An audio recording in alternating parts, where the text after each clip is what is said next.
Olá, eu sou Akira Miyashiro, maestro e professor de música, e fui convidado para essa mostra virtual de artes para falar sobre o que é apreciação musical. Acho que a primeira coisa é a gente entender o uso desse termo, apreciação. O que é apreciar alguma coisa?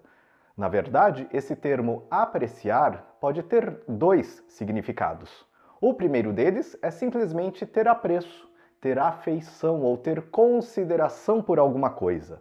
E sem dúvida, em se tratando de arte em geral e de música em particular, é muito difícil que uma pessoa não tenha apreço por algum gênero. E aí a gente tem diversas possibilidades, desde a música clássica até o funk. E cá entre nós, atualmente o funk é muito discutido e até estigmatizado, mas isso não é novidade no meio musical. O samba, por exemplo, também foi bastante perseguido e estigmatizado no século passado e hoje em dia, olha só, é plenamente aceito.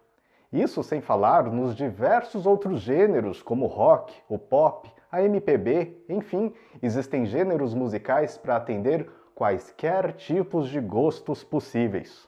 O outro significado do termo apreciação tem relação com apressar, dar preço, dar valor ou examinar determinado objeto para entender de forma mais profunda as suas características e as suas atribuições. Então, quando a gente fala de apreciação musical, eu entendo que é mais nesse sentido, ou seja, a gente examinar a música de uma forma um pouco mais detalhada, um pouco mais aprofundada para entender os seus detalhes. E é lógico que esse entendimento pode se dar em diversos níveis.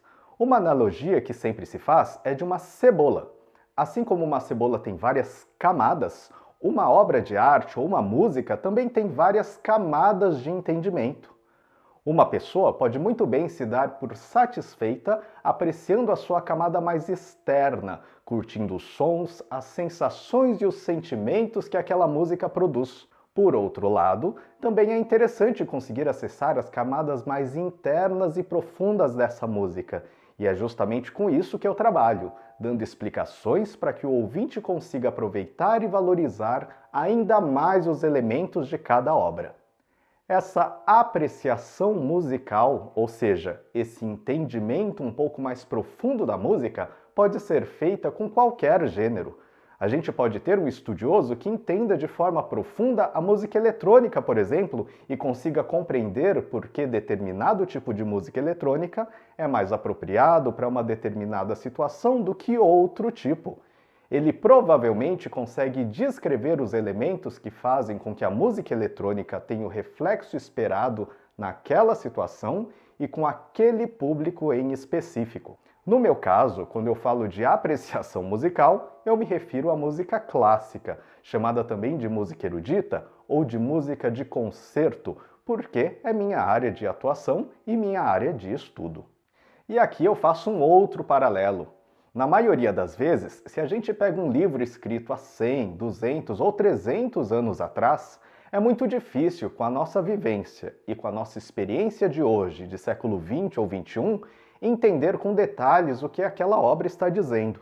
Muito provavelmente estão descritas ali uma série de especificidades que dizem respeito à época em que aquele livro foi escrito, que fizeram parte das vivências do autor do livro e por isso ele registrou as experiências, as situações ou mesmo os cenários daquela maneira.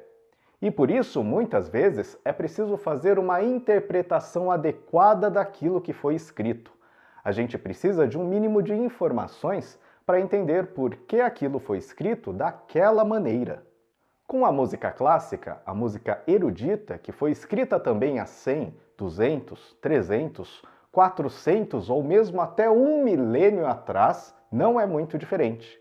A gente precisa de um mínimo de explicações para entender aquela música de uma forma um pouco mais aprofundada, para a gente ir além daquela primeira camada e compreender por que ela foi composta daquela maneira e que tipo de mensagem ela pretende transmitir. Agora, eu passo aqui um pequeno roteiro muito simples de como você pode fazer isso. O primeiro passo é localizar o compositor ao longo da história, entender em que momento ele viveu e o que estava acontecendo à sua volta. A relação aqui é direta com a disciplina de História, mas você também pode buscar relações na literatura e nas artes plásticas. Geralmente, todas as expressões artísticas estão interligadas, e o que um escritor expressa através de palavras ou um pintor expressa através das tintas, um compositor expressa com sons. O segundo passo é saber um pouco da vida do compositor, como se deu sua carreira, se ele teve êxito e foi bem-sucedido, ou se ele ficou louco, se morreu doente, se ficou surdo. Enfim, tudo isso com certeza influencia o tipo de música que aquela pessoa escreveu. O terceiro passo é saber se existe um porquê ou um para que aquela música foi composta.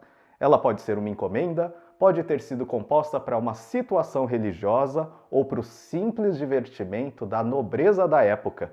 Isso também tem um grande significado por como a gente deve ouvir.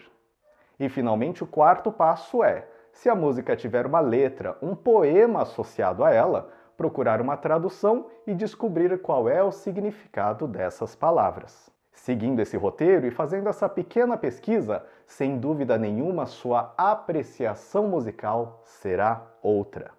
Minha missão é descomplicar a música clássica e levar meus alunos às camadas mais interessantes desse gênero musical.